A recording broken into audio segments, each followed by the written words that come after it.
The great chamber of the Galactic Council stretched upward into darkness, its walls glowing with soft blue light. Representatives from 300 species sat in curved rows, their varied forms creating a strange rainbow of life. Some had scales, others had fur, and a few existed as clouds of gas held together by magnetic fields. At the center platform stood Ambassador Chen Wei, a human woman with gray hair pulled back in a simple style. She wore Earth's dark blue uniform, and in her hands she held a data tablet that contained information powerful enough to shake the galaxy. Chen had been Earth's representative for 12 years. Before her, 7 other ambassadors had stood in this same spot, presenting humanity's achievements and asking for respect. All of them had been ignored or dismissed. Today would be different. Honored council members, Chen began, her voice steady and clear. I present Earth's quarterly report on our contributions to galactic civilization. A few representatives looked up with mild interest. Most continued their private conversations or reviewed their own documents. This was normal. Human reports were considered routine, boring even. Chen expected this reaction.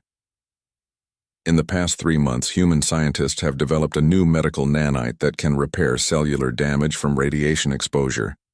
We have shared this technology freely with all council members.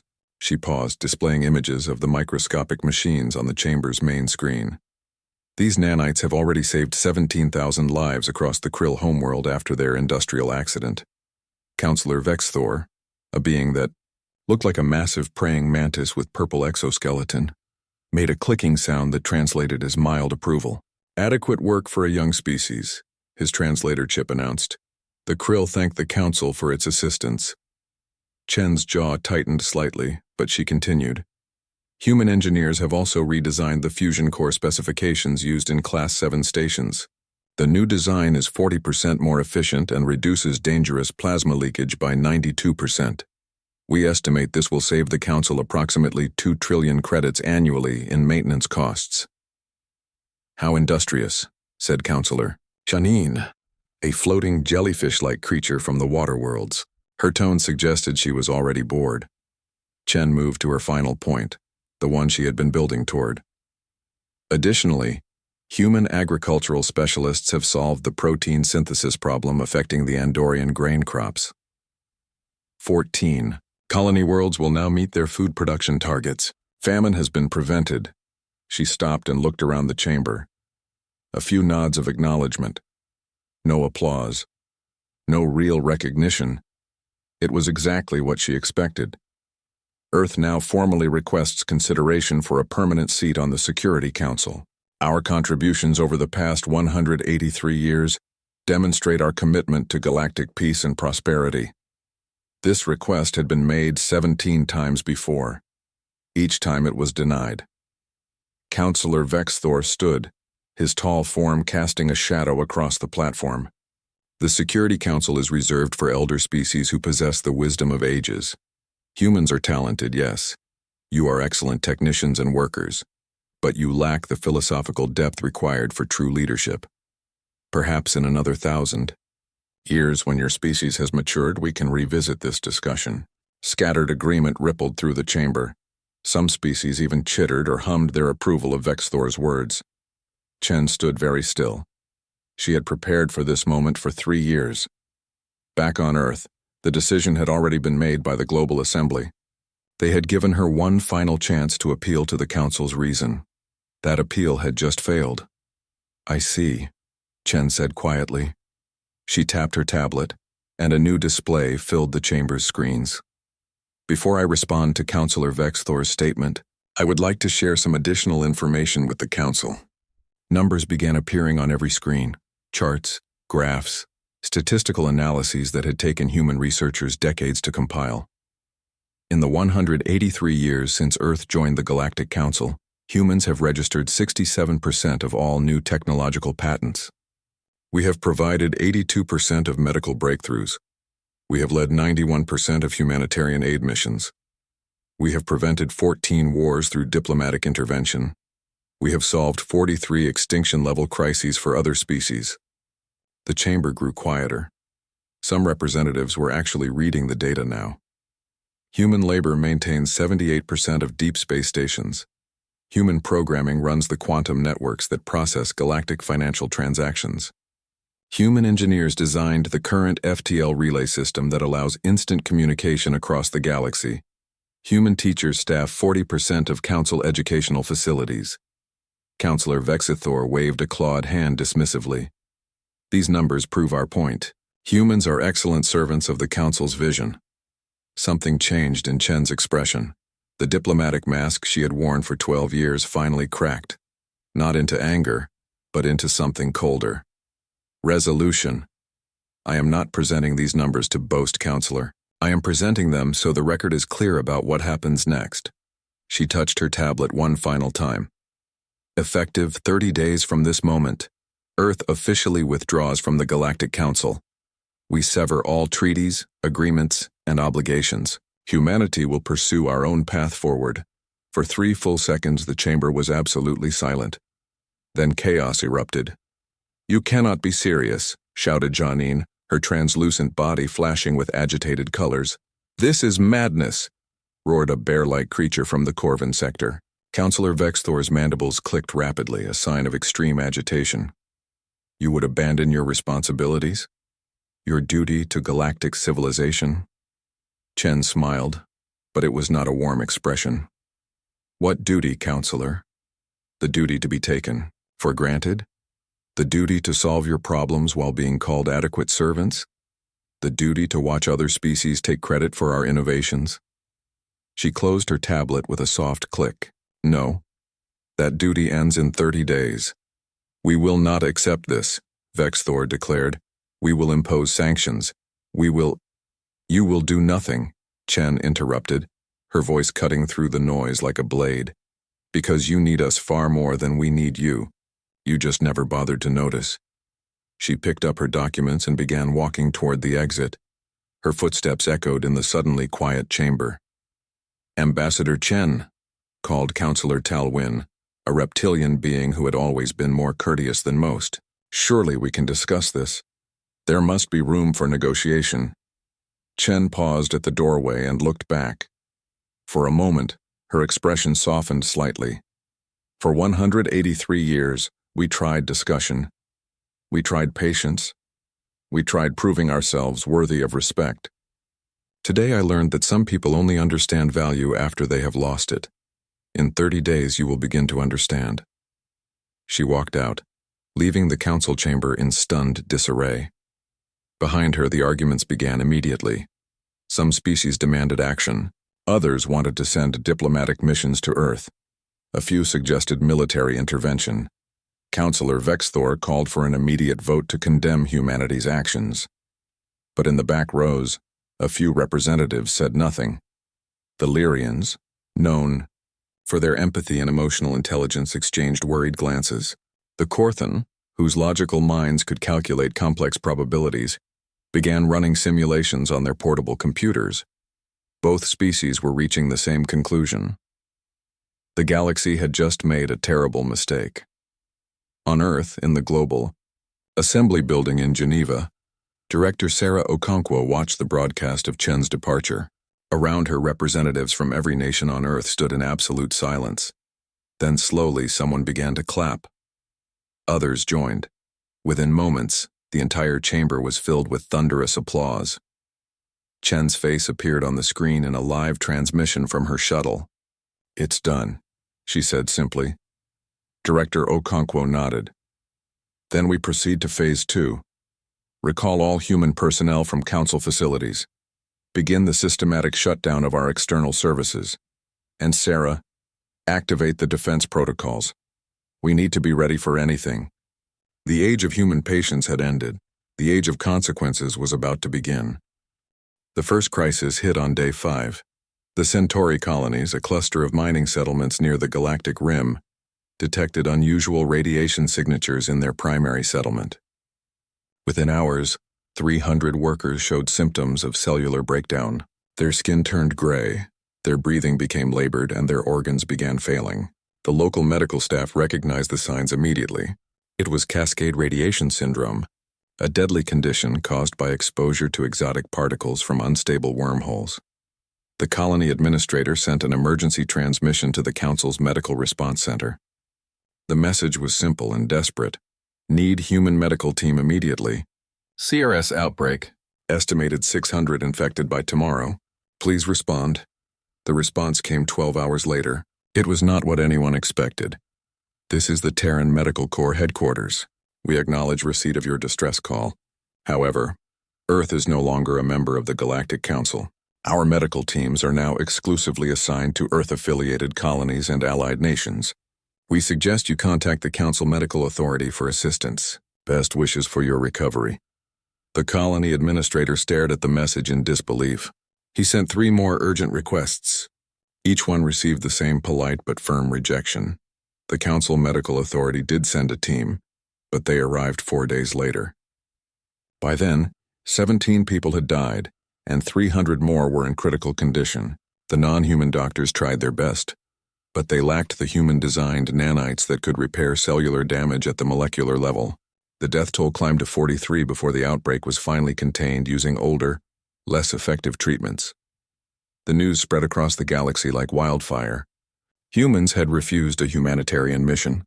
It seemed impossible, contradictory to everything humanity had represented for nearly 2 centuries. But it was only the beginning. On day 7, the Galactic Credit Exchange experienced its first major malfunction. Transactions that normally processed in microseconds began taking minutes, then hours. The exchange relied on quantum computing networks that could handle trillions of simultaneous calculations. These networks had been designed, built, and maintained by human programmers. Now, human technicians were quietly logging off those systems and returning to Earth. Financial markets panicked. Stock values fluctuated wildly. Trading was suspended on 40 major exchanges. Fortunes were lost in minutes. Emergency meetings were called. The Council's technology minister demanded that Earth restore access immediately. Earth's response was delivered by a junior diplomat, not even Ambassador Chen. The quantum network infrastructure is proprietary human technology, licensed to the Council under our membership agreement. That agreement ended 3 days ago. The license is no longer valid. This is extortion. The technology minister screamed during an emergency council session, but legally Earth was correct. The fine print of 200-year-old treaties was suddenly very important. By day 9, the communication problem started. The FTL relay system that allowed instant messages across vast distances began experiencing failures. First, small delays appeared, just a few seconds. Then entire relay stations went dark for hours at a time. Investigation teams discovered that the stations needed maintenance. Complex repairs that required understanding of human-designed systems. The human engineers who normally performed this maintenance were gone. They had politely submitted their resignations and booked passage back to Earth. Captain James Rivera stood on the bridge of the UHSV Discovery, one of Earth's deep space exploration vessels. His ship had been recalled from a survey mission near the Outer Veil. Now they were 3 days from Earth, traveling through a region of space that was usually busy with traffic. "Captain, we're receiving a distress signal," his communications officer announced. "It's a Zephyrin military vessel. They're claiming engine failure and requesting assistance." Rivera frowned. The Zephyron hegemony was an aggressive species known for territorial disputes and military posturing. They had never been friendly to humans. "Ignore it," Rivera said. "We're not council members anymore." Not our problem. But an hour later, another signal came through. This one was different. "Captain, it's a civilian transport ship. Lyrian Registry. They report critical life support failure. 2,000 passengers, including children." Rivera's jaw clenched. The Lyrians were one of the few species that had always treated humans with respect. He looked at his crew. They all knew what he was thinking. "How far out of our way?" he asked. 6 hours, the navigator replied. Rivera made his decision. Change course. "But this is a personal choice, not official policy. When we get back to Earth, I'll file a full report and accept any consequences." His crew nodded their agreement. Being free from the Council didn't mean abandoning their humanity. The Discovery reached the Lyrian transport ship and found it drifting without power. Rivera's engineering team worked for 4 hours to repair the damaged systems. The Lyrian captain, a gentle being with silver fur and large eyes, thanked them with tears streaming down her face. "We heard that Earth had turned away from helping others," she said quietly. "I am glad to see this is not true." Rivera shook his head. "We haven't turned away from helping. We've turned away from being exploited. There's a difference. Your people always treated us with dignity. We remember that." Back on Earth, news of Rivera's rescue mission caused heated debate. Some politicians argued he had violated the spirit of Earth's withdrawal. Others praised him as a hero. Director Okonkwo settled the matter with a simple statement. "Earth will help those who ask with respect. We will not help those who demand with arrogance." Captain Rivera made the right call. Meanwhile, the Council was discovering new problems every day. The food crisis emerged on day 12. Several agricultural worlds reported crop failures. The genetically modified seeds they used, designed by human botanists to thrive in alien soil conditions, were failing to germinate properly.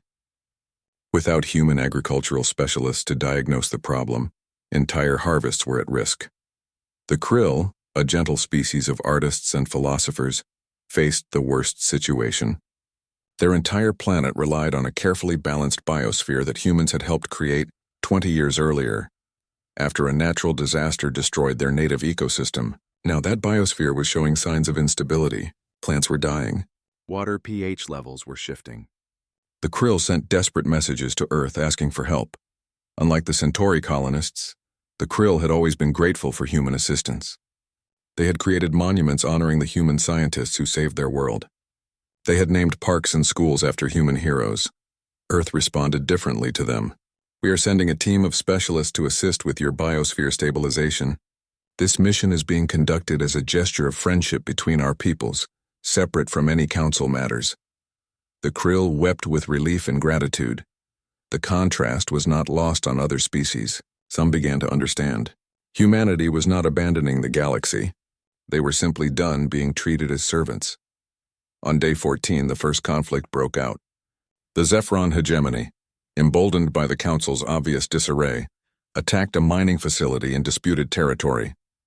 They expected the usual Council response: diplomatic protests, emergency sessions, and maybe some economic sanctions. Instead, the response was chaos. The Council's Military Coordination Center, which relied heavily on human tactical analysis and strategic planning, could not formulate an effective response. Orders were delayed. Ship deployments were uncoordinated. By the time Council forces arrived, the Zephyron had already seized the facility and established defensive positions. It was the first military defeat the Council had suffered in 40 years. In the Council chamber, Councillor Vexthor stood before his peers, his mandibles clicking in agitation. "This is Earth's fault. Their abandonment has weakened us." But Councillor Talwyn, the reptilian who had tried to stop Chen from leaving, stood and spoke with unusual force. "No, Vexthor. This is our fault. We built a civilization on the backs of a species we refused to respect. We took credit for their innovations. We dismissed their wisdom. And now we are reaping what we sowed." The chamber fell silent. It was the first time anyone had spoken such truth publicly. That night, secret communications were sent from several species to Earth. The Lyrians and the Korthan both requested private meetings to discuss bilateral relations outside the Council framework. They were not apologizing for the Council's behavior, but they were acknowledging that Earth had legitimate grievances. Earth accepted these meetings, not as a path back to the Council, but as the beginning of new, more equal relationships. By day 15, the galaxy was beginning to understand. The civilization they had built was not held together by the Council's wisdom or the elder race's leadership. It was held together by human innovation, human labor, and human patience, and that patience had finally run out. The morning of day 16 brought 3 simultaneous wars. The first erupted in the Helian sector, where 2 species had disputed border claims for decades. Human mediators had always managed to keep tensions from boiling over.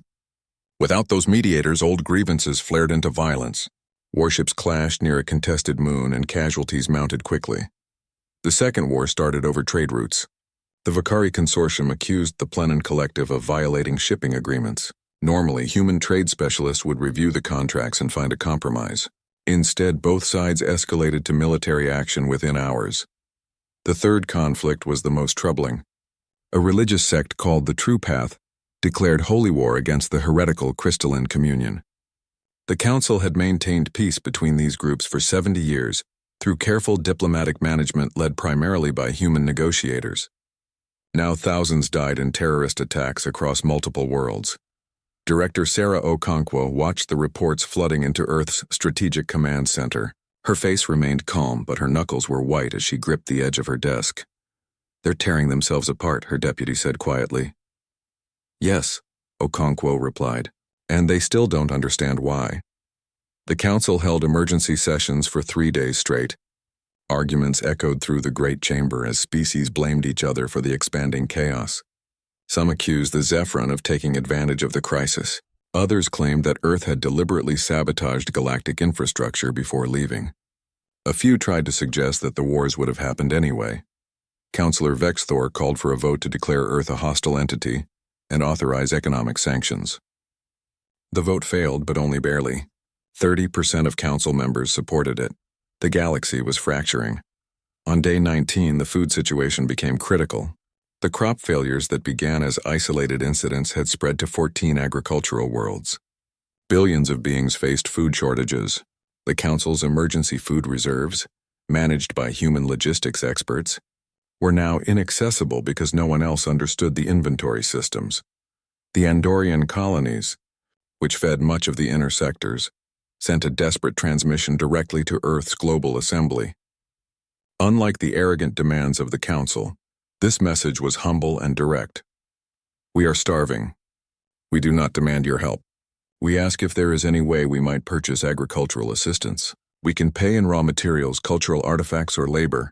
Please, our children are hungry." Earth's response was carefully crafted by a committee that included farmers, ethicists, and diplomats.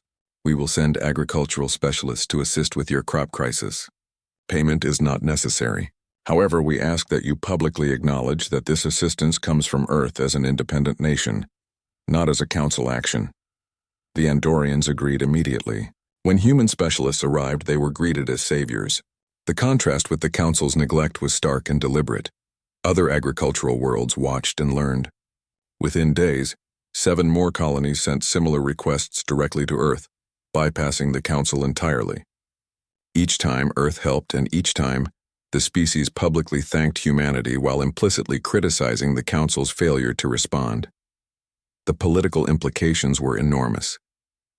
The Council was losing legitimacy with every passing day. Meanwhile, the infrastructure problems cascaded into new crises. On day 21, 3 deep space stations reported critical system failures. These stations housed tens of thousands of residents and served as crucial waypoints for interstellar travel. Human engineers had designed fail-safes and redundancies into these stations, but they had also been the ones maintaining them. The Council sent their best non-human engineers to assess the problems.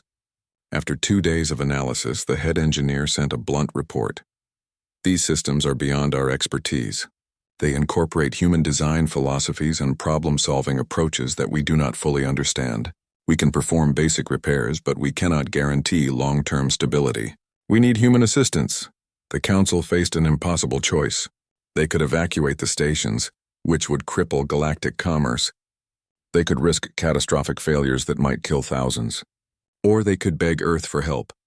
Pride prevented them from choosing the third option. For now. The evacuations began on day 23. Watching hundreds of thousands of people flee their homes because the Council was too stubborn to ask for help created powerful images that spread across every news network in the galaxy. Public opinion began shifting dramatically. The Zephyron hegemony, meanwhile, was growing bolder. After their initial success, they launched attacks on 2 more Council territories. Their military commanders had analyzed the situation correctly. The Council's forces were disorganized and ineffective without human strategic coordination. On day 25, Zephyron warships appeared in the Outer Rim sector and attacked a Council supply convoy. They destroyed 12 cargo vessels and captured 3 more. It was the boldest act of aggression seen in decades. The Council military command tried to respond, but their counterattack was poorly coordinated. Ships arrived at the battle site hours apart instead of as a unified fleet. The Zephyron forces, though smaller in number, fought with better tactics and defeated the Council forces decisively.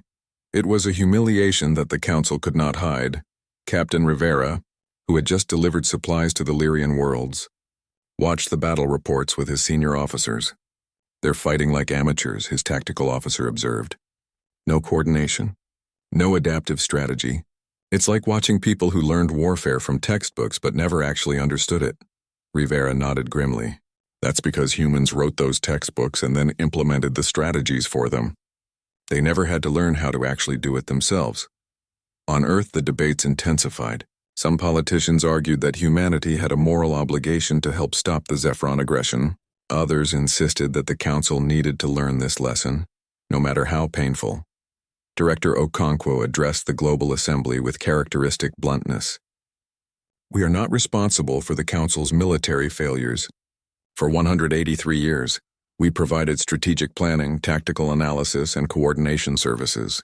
We did this while being called adequate technicians. Now they face the consequences of their dependence. If they want our help, they know how to ask." But the Council did not ask. Pride, that ancient enemy of wisdom, prevented them. On day 27, an unexpected transmission reached Earth from the Krill homeworld. It was not a request for help, but an invitation. "We wish to establish a formal alliance with Earth, separate from the Galactic Council. We offer friendship, mutual defense, and cultural exchange. We have learned that true partnership requires respect, and we hope to demonstrate that we understand this principle." It was the first formal alliance offer Earth had received since leaving the Council. After careful consideration, Earth accepted.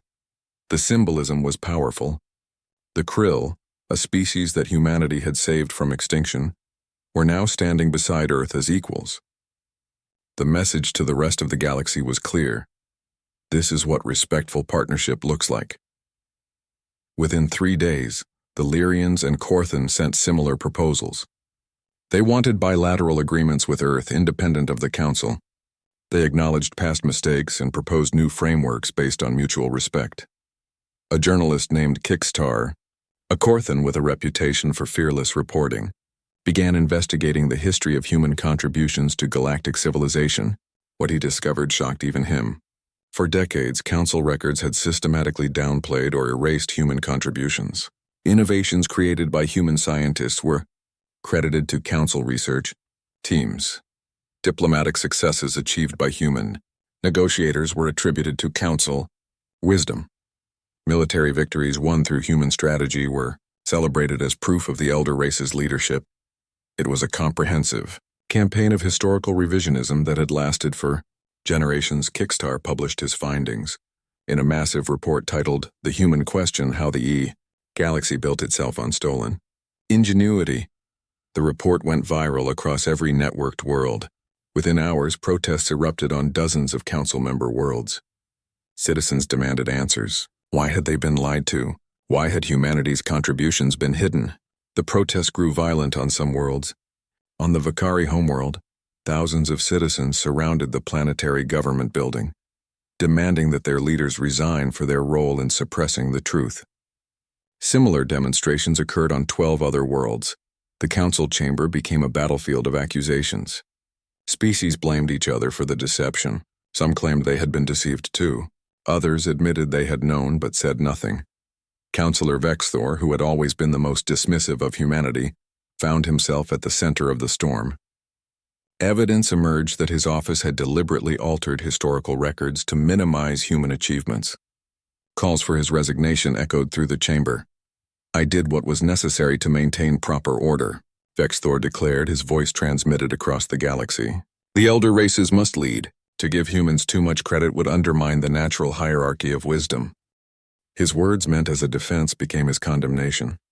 They revealed the ugly truth that many had suspected but few had dared to speak. The Council's treatment of humanity was not accidental neglect, but deliberate policy. The economic collapse was total and merciless. By day 35, the galactic credit had lost 40% of its value. Financial institutions that had operated for centuries began failing. The sophisticated trading algorithms, all designed by human programmers, became unstable without proper maintenance. Markets that once processed quadrillions of transactions per day now struggled with basic exchanges. Entire species faced bankruptcy. The Mervantian Banking Consortium, which had financed galactic commerce for 300 years, announced it could no longer guarantee deposits. Panic spread. Citizens across hundreds of worlds withdrew their savings, only to discover that the quantum verification systems did not work properly anymore. Money simply vanished into digital limbo. The council tried to fix the economic systems using their own experts, but they quickly discovered a troubling truth. Human programmers had not deliberately sabotaged anything. They had simply built systems so sophisticated, so elegant, and so complex that no one else fully understood how they worked. It was like asking a child to repair a starship engine using only a picture for reference.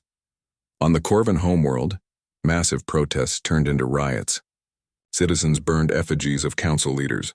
The planetary government, fearing complete collapse, sent a secret communication directly to Earth. We were wrong. Our leaders were wrong. We wish to withdraw from the council and seek individual partnership with Earth. Please respond. Earth's reply was carefully neutral. We are willing to discuss bilateral relations with any species that approaches us with respect. However, we will not be rushed into agreements. Trust must be earned, and that takes time. It was a diplomatic way of saying that Earth would not be manipulated by desperation.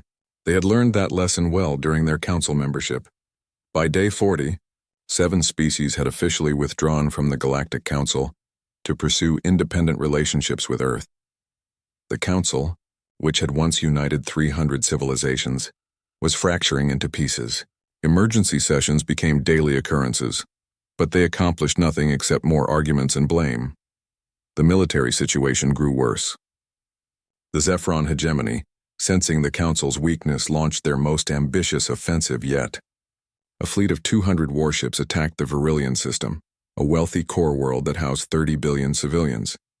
The Council's military commanders tried to mount a defense, but their forces were scattered and uncoordinated. The Battle of Virillion lasted 3 days. Council forces outnumbered the Zephron 2-1, but they lost anyway. Their ships fought as individuals rather than as a unified fleet. Their tactics were predictable and inflexible. Their responses to Zephron maneuvers were always too slow, too late, too confused. The Zephron victory was devastating. Virillion fell under occupation. 30 billion people suddenly lived under military rule imposed by an aggressive foreign power. Images of Zephron soldiers patrolling the streets of Virillion's capital city spread across every news network in the galaxy. The Council had proven itself incapable of defending its own core territories. Tuck. The Council chamber. The atmosphere was poisonous with fear and rage.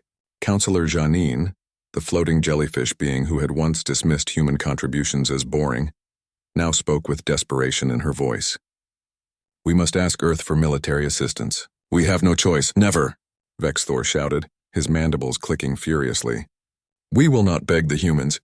We will rebuild our own capabilities. With what? Demanded Telwyn, the reptilian counselor. With what knowledge? With what time? The Zephron are advancing. Our economy is collapsing and our people are starving. Your pride is killing us all. The chamber erupted into chaos. Some counselors supported Telwyn. Others stood with Vexthor. A few simply sat in stunned silence, paralyzed by the magnitude of the disaster. A proposal was made. Send a military strike force to Earth and force them to comply with council demands. The proposal was insane, suicidal even, but 14 counselors voted for it before cooler heads prevailed. The vote failed, but the fact that it happened at all revealed the depth of the council's panic. On Earth, intelligence services monitored everything. Director Okonkwo watched the council debates with a mixture of satisfaction and concern. They're on the edge, she told her staff. Some of them are desperate enough to do something truly stupid. Should we increase our defensive posture? Her military advisor asked. Already done, Okonkwo replied. Every orbital defense platform is active. Every ship is ready. If they're foolish enough to attack us, they'll learn why humanity has been holding back for 2 centuries. But Earth's preparations went beyond military defense. Unknown to the Council, humanity had been planning for this moment for 40 years. Ever since Ambassador Chen's predecessor had warned that Council membership might become untenable, Earth had been quietly securing independence. Human colonies had been established in remote sectors, far from Council influence. Trade agreements had been secretly negotiated with non-Council species. Technology that humanity had shared with the Council was now understood to be only a fraction of what humans had actually developed.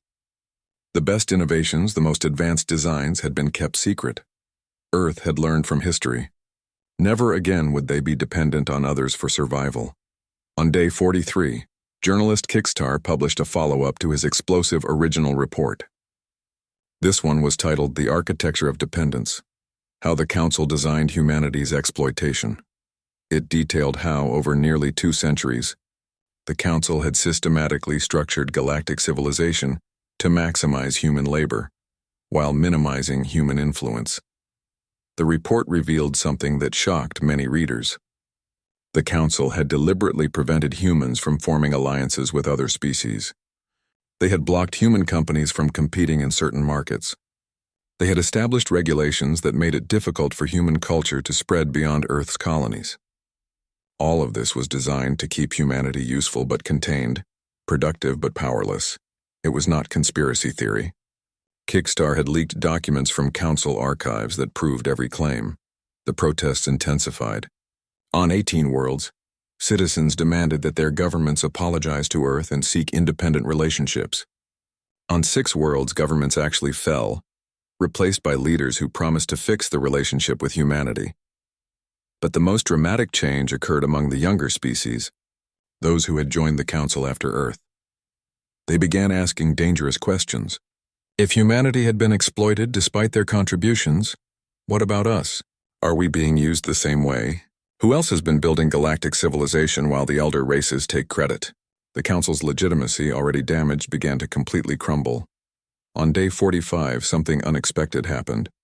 Captain Rivera's ship, the UHSV Discovery, detected a distress signal from a Council hospital ship near the frontier expanse. The ship carried 3,000 patients, mostly civilians injured in the various conflicts tearing the galaxy apart. Their life support systems were failing, and they were too far from any Council facility to reach help in time. Rivera's orders from Earth were clear: provide humanitarian assistance when it does not compromise Earth's security or interests. This situation fell into a gray area. The hospital ship was not asking for military help, just basic life support repairs. Rivera called a meeting with his senior staff. "I know the official policy," he said, "but I also know who we are. 3,000 people are going to die if someone doesn't help them. What do we do?" His officers voted unanimously: help them. The Discovery reached the hospital ship 4 hours later. Human engineers worked through the night to repair the failing systems. They shared medical supplies.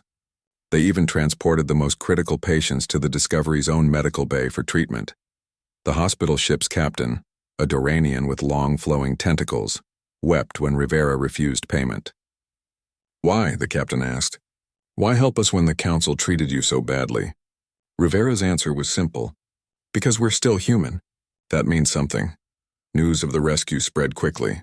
It created a powerful narrative that complicated the story playing out across the galaxy. Yes, Earth had withdrawn from the Council. Yes, they had let the Council suffer the consequences of their dependence. But no, humanity had not lost their compassion. They still helped those who needed it. They just refused to be exploited while doing so. The distinction was important. It meant that reconciliation might be possible if the Council could swallow their pride and approach Earth with genuine respect. On day 47, the Zephyron hegemony announced their next target, the Vexthor homeworld. The proclamation was delivered with deliberate mockery. "The elder races are weak. Their wisdom is worthless. We will demonstrate this by conquering the homeworld of their greatest counselor." It was a direct challenge not just to Vexthor, but to everything the Council claimed to represent. If the elder races were truly superior, let them prove it by defending themselves. The Council Military Command tried to organize a defense fleet, but their best commanders had resigned in frustration. Their supply lines were disrupted by the economic chaos. The Zephyron fleet appeared at the edge of the Vexthor system on day 53. 300 warships, the largest invasion force assembled in a generation, moved toward the homeworld with deliberate menace. They were broadcasting their advance on all channels, making sure the entire galaxy watched the Council's humiliation. Counselor Vexthor stood in the Council chamber, watching the tactical displays. Around him, the other counselors sat in silence. They had tried everything to mount an effective defense. It had all failed. The fleet guarding his homeworld numbered 400 ships, but everyone knew numbers meant nothing without proper coordination and tactics. The battle would be a massacre. Not of the defenders, but of his people. The Zephyron would bombard population centers to break resistance. Billions would die. Vexthor's mandibles trembled.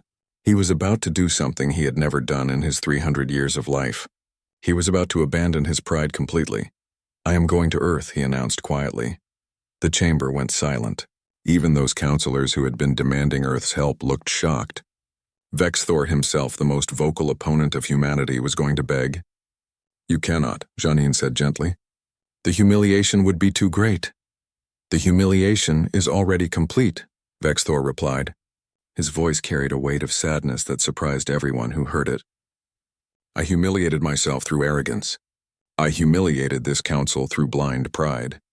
What remains is only the question of whether I will compound that humiliation by letting my people die because I am too stubborn to admit I was wrong." He left the chamber without waiting for a response. Vexthor's ship arrived at Earth 38 hours later. He had sent no advance notice, made no formal request for a meeting. He simply came, hoping that humanity would at least see him. Ambassador Chen received the notification of his arrival with carefully controlled expression. She had expected this moment, but she had not expected it to come from Vexthor himself. She consulted with Director Okonkwo and the Global Assembly's leadership. After 2 hours of discussion, they made their decision. Vexthor was escorted into Earth's diplomatic facility in Geneva, but he was not taken to a conference room or shown any particular courtesy. Instead, he was asked to wait in the reception area. The same reception area where Chen had waited 8 hours during her first diplomatic mission to the Council, over 70 years ago. Vexthor understood immediately. He had made Chen wait as a display of his superiority. Now she was returning the gesture. It was justice, pure and simple. He waited. 1 hour, 2, 4, 6, 8. Human staff walked past him, going about their business. Some glanced at him curiously. Others ignored him entirely. No one offered him refreshment or comfort. He simply waited, understanding that this was part of the price he must pay. After exactly 8 hours, Chen entered the reception area.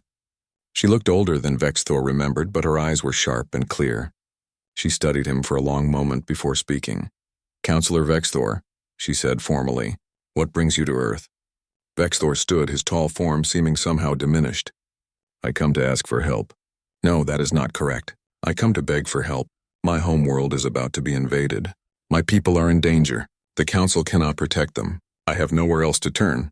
Chen's expression did not change. "You once told me that humans were adequate technicians but lacked the wisdom for true leadership. Do you still believe this?" The question hung in the air like a blade.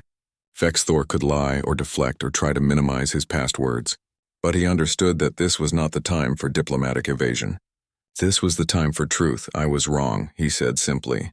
"I was profoundly, completely, catastrophically wrong. I let pride blind me to reality. I let ancient prejudices prevent me from seeing the value of what humanity contributed. I dismissed your people because acknowledging your worth would have threatened my own sense of superiority." He paused, his translator chip carrying the emotion in his voice. "I was a fool. I am still a fool. But I am a fool who is begging you not to let my people pay for my foolishness." Chen remained silent for a long moment. "Earth will not return to the Council under the old system," she said. "Not now, not ever. If we help you, it will not be because we are servants of the Council's vision. It will not be because we accept our place as adequate technicians. Do you understand this?" "Yes," Vexthor replied. "Will you acknowledge this publicly? Will you tell the entire galaxy that the Council was wrong, that humanity was wronged, that the structure of galactic civilization must change?" Vexthor did not hesitate. "Yes, I will say all of this and more. I will resign from the Council if that is what you require. I will spend the rest of my life making amends if that will save my people." Chen studied him carefully, looking for any sign of deception or reservation. She found none. Whatever Vexthor had been before, he was broken now. Not in spirit, but in arrogance. Sometimes that was what growth looked like. "Earth will help defend your homeworld," Chen said finally. But in exchange, the Council will accept complete restructuring. No more elder races. No more hierarchy of wisdom. Every species will have proportional representation based on population and contribution. There will be public apologies and reparations for humanity's treatment. And there will be accountability for those who deliberately suppressed our contributions. Done, Vexthor said immediately. I will advocate for all of it. I will vote for all of it. And if the Council refuses, I will personally withdraw my homeworld from the Council and seek bilateral relations with Earth. Chen nodded slowly. Then we have an agreement. Earth's fleet will deploy immediately. The human response was faster than anyone expected. Within 6 hours, a fleet of 80 human warships emerged from FTL near the Vexthor homeworld. They were not the largest ships anyone had seen, not the most heavily armed by raw numbers. But there was something different about them, something that made veteran military observers take notice. They moved with perfect coordination. Their formations were fluid and precise. Their communication was instant and clear. And most importantly, they moved with confidence. Captain Rivera commanded the Vanguard Squadron. He studied the tactical display, watching the Zephron fleet positioning itself for planetary bombardment. His orders were clear: stop the invasion, minimize casualties on all sides if possible, but protect the civilians at all costs. All ships, this is Rivera. Execute tactical pattern Delta 7. Show them what real coordination looks like. The human fleet moved as one entity. While the Zephron ships operated as individual units working together, the human ships functioned as a single distributed organism. Every captain knew what every other captain was doing. Every tactical decision was made with instant information sharing. It was warfare as art, as science, as a form of cooperation so advanced it appeared almost telepathic. The Zephron commander watched the human fleet deploy and felt his first flutter of concern. He outnumbered the humans nearly 4-1. But those formations, that coordination, that precision, he had never seen anything like it. Engage the human fleet, he ordered. Destroy them quickly so we can proceed with the invasion. The Zephron fleet attacked with their usual aggressive tactics. They relied on overwhelming firepower and superior numbers. It had always worked before. It did not work against humanity. The human ships moved through the Zephron formations like water flowing around stones. They were never where the enemy weapons aimed. They concentrated fire on key targets, disabling ships rather than destroying them when possible. They used the Zephron fleet's own mass and momentum against it, creating traffic jams and friendly fire situations. Within 2 hours, the Zephron fleet was in complete disarray. 20 ships had been disabled. 15 more had collided with each other, trying to pursue human vessels. The commander's orders were being ignored because his subordinates could not execute them fast enough to matter. Captain Rivera had not lost a single ship. Zephron Fleet Commander, Rivera transmitted on all frequencies. You are defeated. Your invasion has failed. You can either surrender now, or we can continue this demonstration of the difference between quantity and quality. Your choice. The Zephron commander stared at his tactical display in disbelief. His fleet, the mighty force that had terrorized the Council for weeks, had been neutralized by a much smaller human force in less than a day. It was impossible. It was humiliating. It was undeniable. We surrender, he said quietly. Across the galaxy, billions watched the Battle of Vexthor Prime. They saw human ships dancing through enemy formations with impossible grace. They saw tactics so sophisticated they seemed like magic. They saw proof of something the Council had hidden for 2 centuries. Humanity was not just adequate technicians. They were masters of organized violence when necessary. More importantly, they saw humanity's restraint. The humans could have destroyed the Zephron fleet. Instead, they disabled it. They could have exacted revenge for weeks of Council suffering. Instead, they accepted surrender and treated prisoners with dignity. It was a demonstration of power and mercy combined. It was profoundly intimidating and strangely reassuring at the same time. In the Council chamber, councilors watched in stunned silence. Some felt relief. Others felt shame. A few felt fear as they realized just how much humanity had been holding back all these years.